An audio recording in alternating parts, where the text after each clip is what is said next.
আরে মজুরি 40,000 বেতন দিতে হবে। সরকার আমাদের মজুরিকে সামাজিক সুরক্ষা দিতে হবে। এই খেলা সিআইকে গ্রেফতার, কলকাতা পোর্ট কর্মচারী ইউনিয়ন গ্রেফতার। সিদ্ধান্ত গ্রহণ করা হয়েছিল। ইতিমধ্যে আপনারা জানেন যে 22শে এপ্রিল কাশ্মীরের পহেলগ্রামে সন্ত্রাসবাদী আক্রমণে 22-26 জন নিরীহ পর্যটক খুন হয়েছিলেন এবং সেখানে যে পরিস্থিতি তৈরি হয়েছিল, আজকে আমরা জানি যারা খুন হয় তারা হিন্দু মুসলমান হিসেবে চিহ্নিতকরণ করা যায় না। যারা খুন করে তারা হিন্দু মুসলমান হিসেবে চিহ্নিতকরণ করা যায় না। যারা খুন করে তারা সন্ত্রাসবাদী, আর যারা খুন হয় তারা সাধারণ মানুষ হিসেবে আমরা দেখি।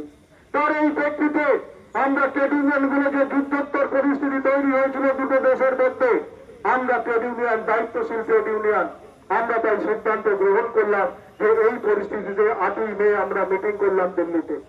8ই মে মিটিং করে আমরা সিদ্ধান্ত ঘোষণা করলাম যে 15 তারিখ পর্যন্ত আমরা অপেক্ষা করব। যদি ভারতবর্ষের পরিস্থিতি যদি উন্নতি ঘটে আমরা 15 তারিখে পুনরায় সিদ্ধান্ত গ্রহণ করব।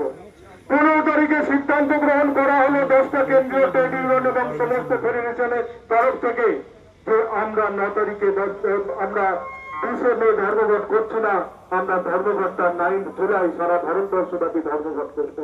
সেই সিদ্ধান্ত নিয়ে আজকে ভারতবর্ষের সমস্ত মানুষ, শ্রমজীবী মানুষ তারা ঐক্যবদ্ধ হচ্ছে। আজকে ভারতবর্ষের যা খবর আছে আমাদের কাছে 40 কোটি মানুষ আজকে ধর্মঘটে অংশগ্রহণ করবে এই শ্রমঘট বাতিল করার জন্য। আর এই বন্দরের অভ্যন্তরে যারা চাকরি করছেন তাদেরকে অনুরোধ, ইতিমধ্যে আদানি বলতে শুরু করে দিয়েছে যে এখন থেকে কাজের ঘন্টা 12 ঘন্টা করতে হবে। এখন থেকে অন্যান্য ঠিকাদার সংস্থা আছে তাদেরকে বলছে 12 ঘন্টা কাজ করতে হবে, আর 8 ঘন্টা কাজের কোনো আইনি স্বীকৃতি থাকবে না। আজকে 8 ঘন্টার বেশি যদি কাজ করানো হয় তাদেরকে যে ওভারটাইম পেমেন্ট করা হতো সেই নীতি তারা